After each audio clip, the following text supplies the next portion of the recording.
जोरदार स्वागत किया गया है, क्या कहना चाहेंगे? आज टोहाना में हमारे क्लस्टर के प्रभारी पूर्व मंत्री आदरणीय राव नरबीर सिंह जी, हमारे प्रधान जी, हमारे भाई बराला जी, हमारे पेवड़ी साहब, हमारे सेठ जी, सभी मेरे यहाँ पर बहुत ही जुझारू साथी, मीडिया के साथीगण, मैं सबका बहुत बहुत आभारी हूँ। हमारे टोहाना के बीजेपी के नेताओं का, कार्यकर्ताओं का, यहाँ की जनता का। और आप देख रहे हो कि आज ये प्रमुख कार्यकर्ता सम्मेलन है ताकि हम जो ज़मीनी स्तर पर हमारे नेता, हमारे सभी बूथ स्तर तक का तो बाद में सम्मेलन होगा, लेकिन जो महत्वपूर्ण पदाधिकारी हैं आज उनको बुलाया है रूबरू होने के लिए और आगे की उनसे रणनीति के ऊपर चर्चा करेंगे। लेकिन आप देख रहे हो कि जैसे ही गेट से घुसे हैं तो माला ही माला है। और इसी तरीके से मैं समझता हूँ कि वोटों की माला वो नरेंद्र मोदी जी के लिए तैयार हो रही है।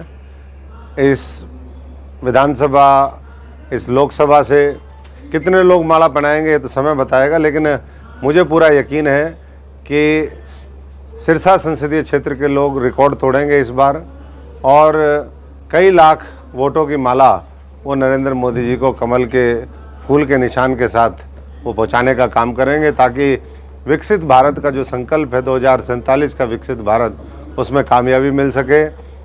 इस इलाके में जैसे पूरा देश तरक्की कर रहा है, ये भी इलाका बहुत तेज़ी से तरक्की कर रहा है और तरक्की करे, ये हम मिलकर के सुनिश्चित करेंगे। और मैं समझता हूँ क्या मजबूरियां रही कि पहले आपने कांग्रेस को, फिर टीएमसी को, फिर आम आदमी पार्टी को भी? देखिए, एक से एक बड़े चोर लुटेरे मिले मेरे को, बड़े बड़े धोखेबाज मिले। अब आप ये चाहते हो कि मैं उन चोरों के बीच में ही रहूं? जैसे कहते हैं ना भाई, वो चोर नाल कुत्ती रड़गी, कई बार ऐसा होता है, मिलकर के लूट मचाते हैं वो, तो वैसा तो हम कर नहीं सकते थे। मैं तो साधारण परिवार से हूँ, सच्चाई ईमानदारी के रास्ते पर चलते हुए, मेहनत करते हुए हम यहाँ पर आए। लेकिन मैंने देखा जिन लोगों ने भ्रष्टाचार किया, जिन लोगों ने हरियाणा को बांटने का काम किया, जिन लोगों ने हरियाणा को जलाने का काम किया, उन लोगों के सामने जो हाईकमान है वो भी सरेंडर्ड है पूरी तरीके से, और उनको किसी से कोई सरोकार नहीं। जो साधारण परिवार के लोग अपने खून पसीने से अपने बच्चों का पेट काट करके पार्टियों को खड़ा करते हैं, उनसे कोई मतलब नहीं। तो ऐसे लोगों की ना चर्चा करें तो अच्छा है। मैं तो सकारात्मक सोच के साथ भारतीय जनता पार्टी में आया हूँ और भारतीय जनता पार्टी तो वो इस देश के लिए कर रही है जो कभी पहले हुआ नहीं। 550 साल से मंदिर का मुद्दा था, वो राम मंदिर का निर्माण करके दिखाया, धारा 370 लागू करी, महिलाओं के लिए रिजर्वेशन लागू कर दिया, इसी तरीके से सीए लागू हो गया। तो तमाम ऐसे ऐतिहासिक कार्य हैं और लाखों करोड़ रुपए के अभी पिछले एक महीने के अंदर अंदर कई लाख करोड़ रुपए के नरेंद्र मोदी जी ने बड़े इंफ्रास्ट्रक्चर के प्रोजेक्ट इस देश को समर्पित किए या शिलान्यास किए। तो ऐसे में मैं समझता हूँ कि बात करते हैं, क्या जब आपने भाजपा में ज्वाइन किया तभी तय हो गया था कि टिकट आप लेंगे?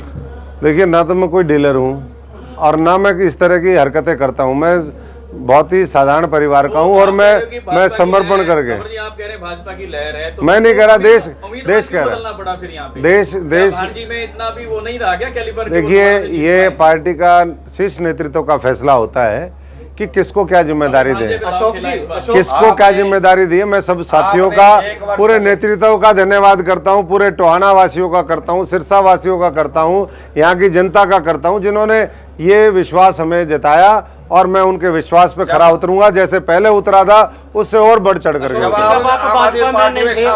भाजपा के खिलाफ जब आप बोलते थे कि भ्रष्टाचार के आरोप भी लगाते थे, अभी नहीं कोई आप कह रहे हो कि भ्रष्टाचार ऐसा कुछ? देखिए, आप जो पहले कहते थे, आपसे ही मैं बात करता हूँ, ऐसा थोड़ा ना कि आप बात नहीं बदलते। आप भी पहले बीजेपी को गाली देते होंगे, आप पूरा देश जब बीजेपी। देखिए, ये समय समय का वो है और मैं समझता हूँ कि मैं कोई ब्रह्म ज्ञानी तो हूँ नहीं कि पैदा होते ही राजनीति में मैं सारा ज्ञान इकट्ठा एक साथ कर लूँ। धीरे धीरे तो आपने भी लगाया था। किस कौन से घोटाले का? माइंड घोटाले का। देखिए, कोई घोटाले तो सामने आए नहीं, लेकिन हाँ 2G का घोटाला सामने आया, कोयले का घोटाला सामने आया, कॉमनवेल्थ का घोटाला सामने आया। ये कांग्रेस के घोटाले थे और कांग्रेस के घोटालेबाज आज भी देश जो है वो 2024 से पहले उनको जेल में देखना चाहता था, लेकिन ईडी ने सही तरीके से कार्रवाई नहीं करी उनके ऊपर। अगर ठीक से कार्रवाई होती तो 10 साल में बहुत से लोग जो है, हजारों लोग पूरे देश के अंदर, सैकड़ों लोग हरियाणा के अंदर, वो जिन लोगों ने पहले भ्रष्टाचार किया था वो जेल में होते। यमुनानगर की एक वीडियो वायरल हुई है सर। बबली आपका साथ देंगे है? क्या आपके पुराने साथी देवेंद्र सिंह बबली देखिए, हमारे सभी साथी, सभी सहयोगी, आदरणीय बराला जी, भाई बबली जी, सब लोग आज मैं समझता हूँ कि मोटा मोटा एक ही परिवार का सब लोग हिस्सा है। कहता हूँ अन्याय करने वाले से अन्याय सहने वाला बड़ा गुनाहगार है। इसीलिए मैंने कांग्रेस छोड़ी, जो हमारी छोटी बहन पूछ रही थी कि तैयारियां बहुत जबरदस्त हैं। एक तरफा माहौल बनेगा, भारतीय जनता पार्टी पूरा लीड कर रही है सब जगह। अभी तो विपक्ष के पास उम्मीदवार ही नहीं है, वो मैदान में उनको कह रहे उतरो उतरो उतरो, कोई कह रहा है मैं उतरूंगा ही नहीं जी, कोई विदेशों में जाके बैठ गया, कोई कहीं चला गया। तो यहाँ पर विपक्ष जो है मुद्दा विहीन है, दिशा विहीन है, नेतृत्व विहीन है, और उनके पास कैंडिडेट विहीन भी है। तो आपके लिए यही काम करने वाला है कि हारने के बाद भी आप अपने क्षेत्र से जुड़े रहे? मैं तो जुड़े ही रहा है बिल्कुल। 15 साल में मैं इकलौता ऐसा हूँ, नहीं तो लोगों को मौका मिलता था, लोग कॉन्स्टिट्यूंसी बदल लेते थे। हमने कॉन्स्टिट्यूंसी भी नहीं बदली।